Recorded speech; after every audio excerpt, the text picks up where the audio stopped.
There's a moment, a quiet, lonely moment, when no one is watching, no applause, no validation, just you and a choice.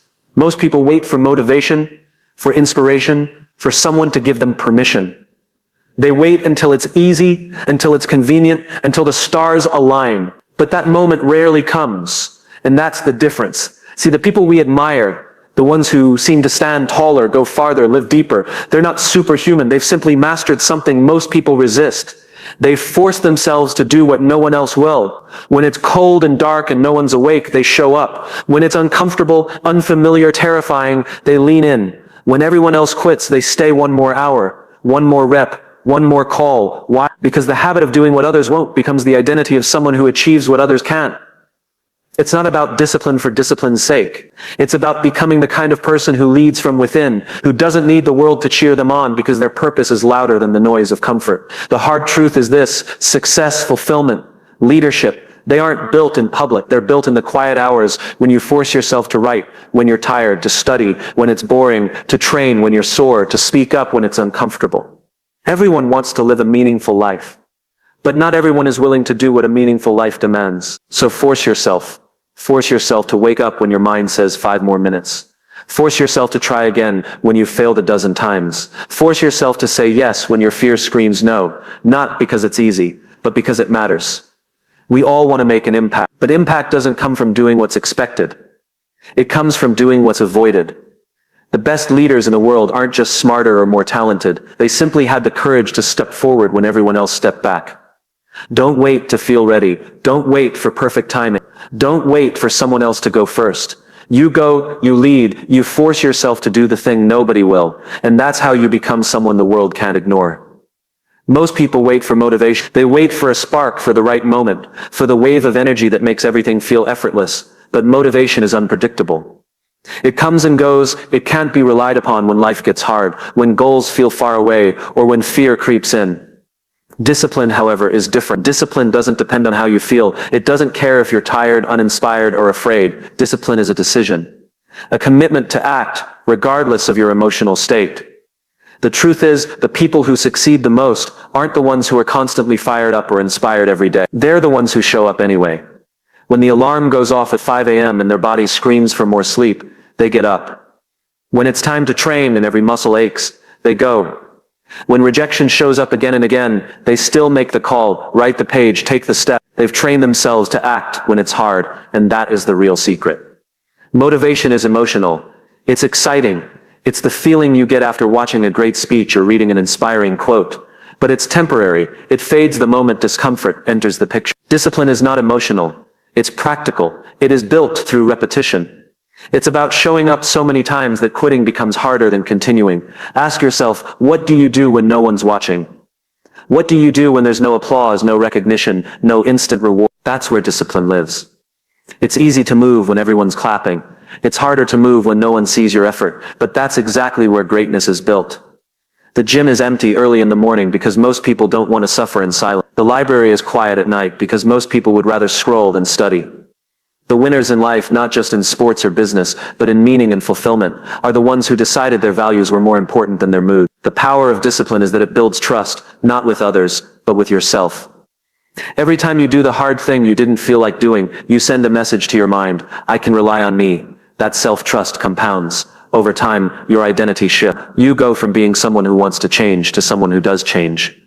And the irony is, the more disciplined you become, the more motivation you feel. Why? Because results create motivation. Small wins, even tiny ones, give you momentum. You don't wait to feel good to act. You act, and then the feeling follows. People who rely on motivation stay stuck in a cycle of inconsistency. They do a little when they feel like it, then stop when they don't. Years go by and nothing changes. But people who live with discipline build brick by brick, day by day, until the vision in their mind becomes the reality they stand in. This isn't about perfection. It's not about never missing a step. It's about building a mindset that says, I do the work even when it's not exciting. That mindset doesn't just create success. It builds character, resilience, and freedom. Because when you're no longer controlled by how you feel in the moment, you become unstoppable. Discipline is hard, but so is regret. So is feeling stuck. So is wondering what could have been. Choose your hard, and choose the one that builds something real. Real growth doesn't happen in the spotlight. It doesn't happen when the cameras are rolling or when the applause is loud. It happens in quiet, ordinary moments when no one is paying attention. True growth is forged in solitude, in the early mornings, the late nights, the missed parties, and the hours of practice when most people are asleep or distracted.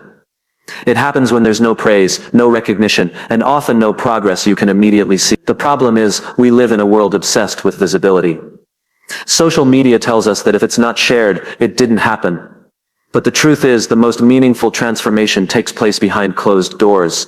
It happens when you decide to keep going, even though you feel invisible. It happens when you're working on something important, and no one understands it. Not your friends, not your family, maybe not even yourself. But still, you choose to stay committed. That kind of growth is invisible at first. It's not flashy or glamorous. It doesn't get likes or comments. It looks like early mornings filled with repetition. It looks like rejection, failure, silence, and doubt. But with each of those moments, something internal shifts. You become stronger, more focused, more resilient. You learn to rely on yourself, not on approval. You start showing up, not because someone's watching, but because you've decided who you want to become.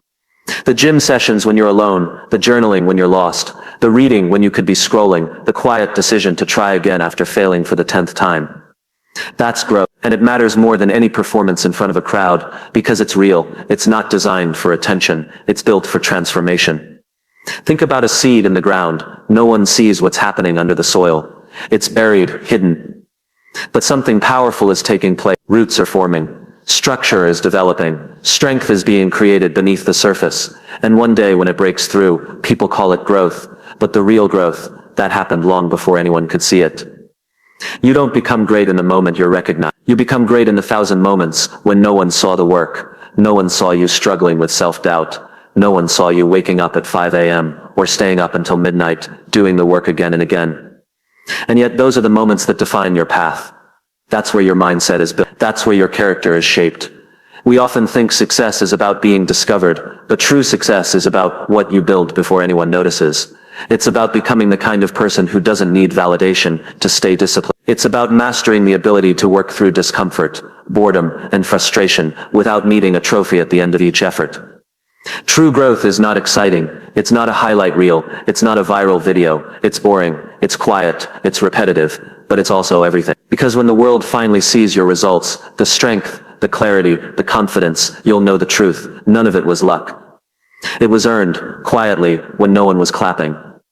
So if you're in a season where no one sees your progress, keep going. If you feel invisible, keep going. If you wonder if it's even working, keep going. Growth is slow, it's private, but it's real, and one day, it will show.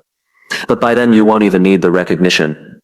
Because the real reward will be who you've become. Who you are is shaped, not by what you say you'll do, but by what you actually do when it's hard, inconvenient, or unpopular.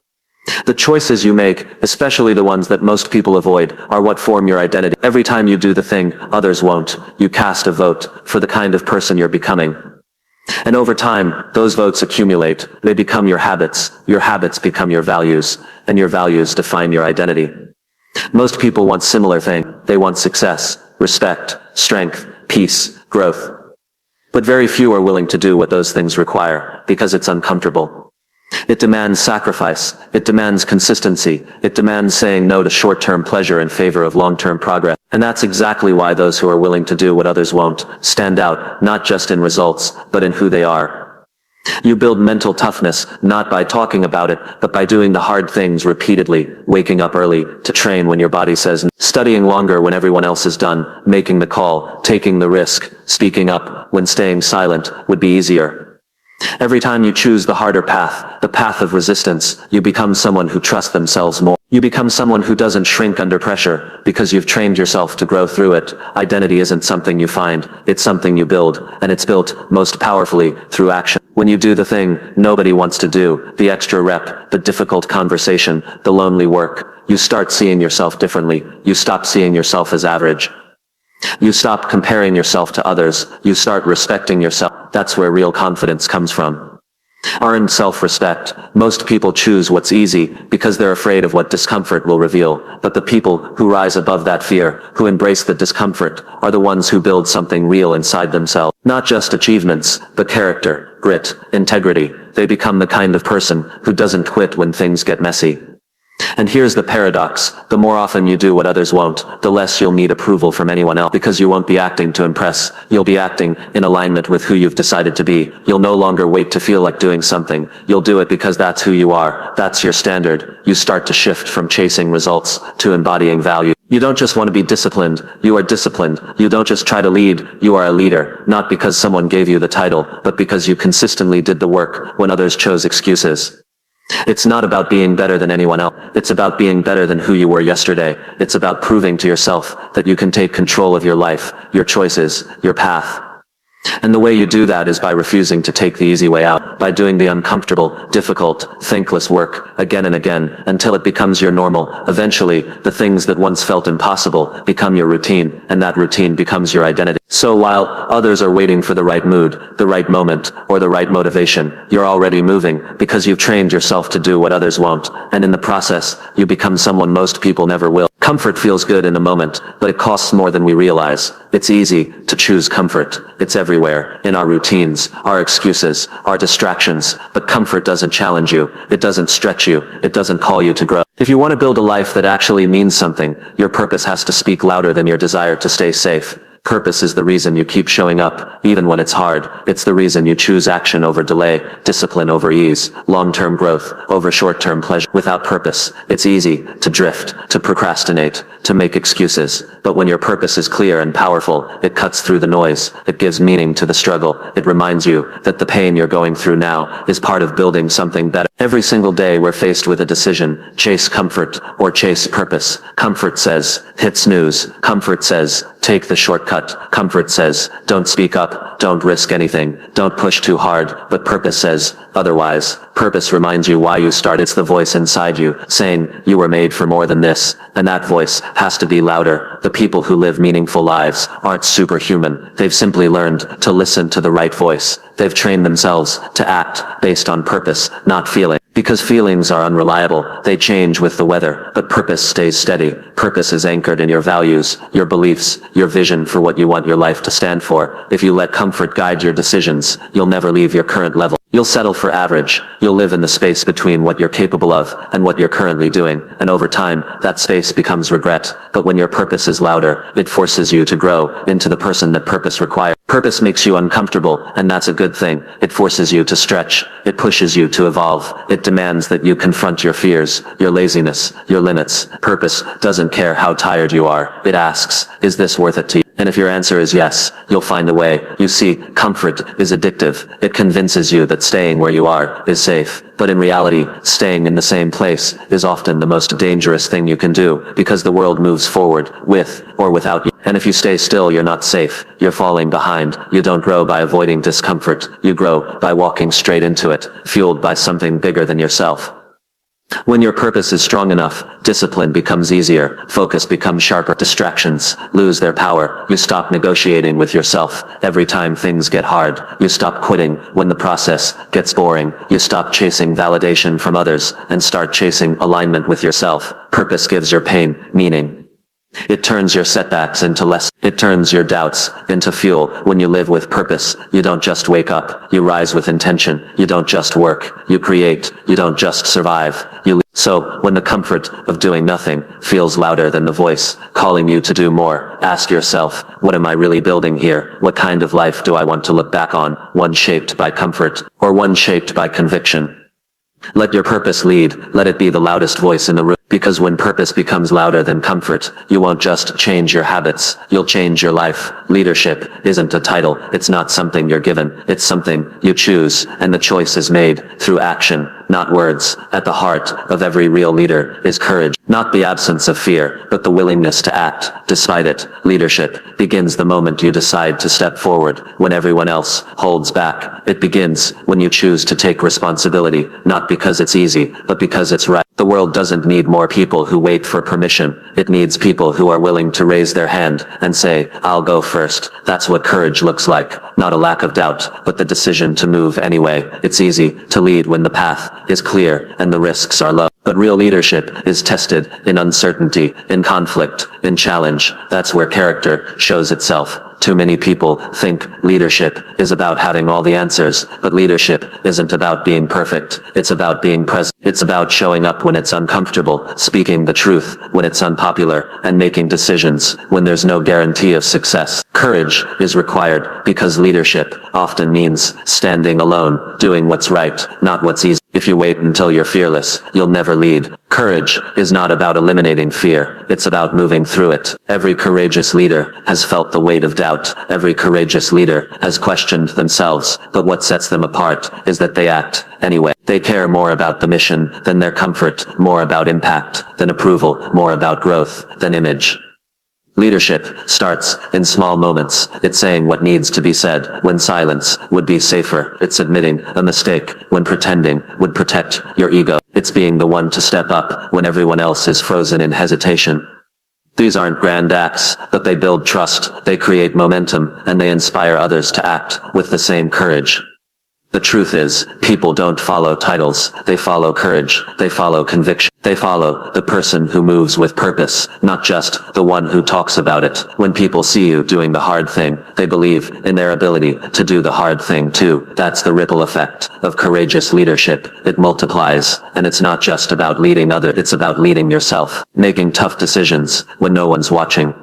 Choosing integrity over convenience, pushing yourself when excuses would be easier. The most powerful form of leadership is self-leadership, because you can't guide others through storms you haven't walked through yourself. Courageous action is also about vulnerability. It's about being honest, even when the truth is messy. It's about asking for help when your instinct is to pretend you're fine. It's about sharing your vision, even if you're not sure how to get there. That kind of transparency doesn't make you weak, it makes you human, and people connect with what's human. No one becomes a leader in theory. Leadership is built in the moments of decision, when fear shows up, and you act anyway. When everything in you says, stay quiet, play it safe, and you choose to step forward instead, those are the moments that define your legacy.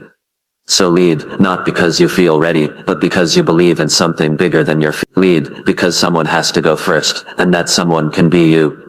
Let your actions speak louder than your doubts, because in the end, leadership doesn't begin with confidence, it begins with courage. Most people spend their lives waiting for the right time, the right opportunity, the right support, or the right mood. They wait for someone else to go first, to speak up, to start the project, to chase the dream. But if you always wait, you surrender your power. Growth doesn't come to the person who waits. It comes to the one who moves, the one who acts, the one who decides that they don't need permission to begin. Going first isn't about ego, it's about leadership. It's about being willing to take the first step into uncertainty, knowing that others might follow, or they might not. It's about having the courage to break the silence in a room full of hesitation, to be the first to raise your hand, the first to try, the first to risk being wrong, because someone has to go first. And when you choose to be that person, you set the tone for everything that follows. Waiting feels safe, but safety is often a disguise for fear. We wait because we don't want to fail. We wait because we don't want to be judged. We wait because we think we're not ready.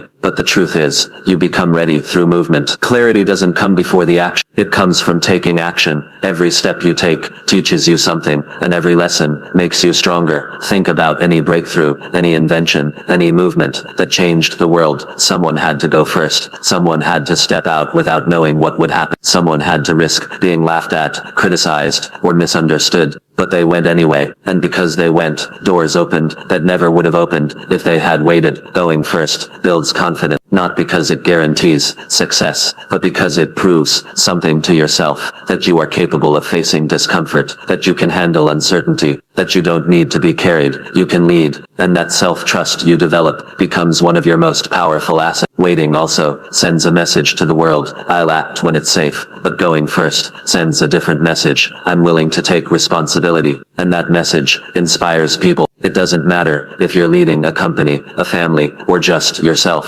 When you go first, you invite others to rise. Sometimes, going first looks like starting a business no one believes in. Sometimes, it looks like apologizing first in a broken relationship. Sometimes, it's being the first to admit you don't have all the answers. But whatever it is, going first is always a choice to lead with action instead of waiting for comfort or consensus. There will always be reasons to wait. There will always be fear, doubt, and uncertainty. But you don't grow by eliminating those things. You grow by facing them. And the fastest way to build momentum is to move one step, one decision, one action. That's all it takes to change everything. So stop waiting, stop overthinking, stop hoping someone else will make the first move. Be the one who starts. Be the one who leads with courage, not convenience. Be the one who shows others what's possible by being bold enough to try. The clock is ticking. The world won't pause until you're ready. Life moves forward, with or without your permission. So go, not because it's easy, not because you're fully prepared, but because someone needs to lead. Someone needs to show up first, and that someone can be you.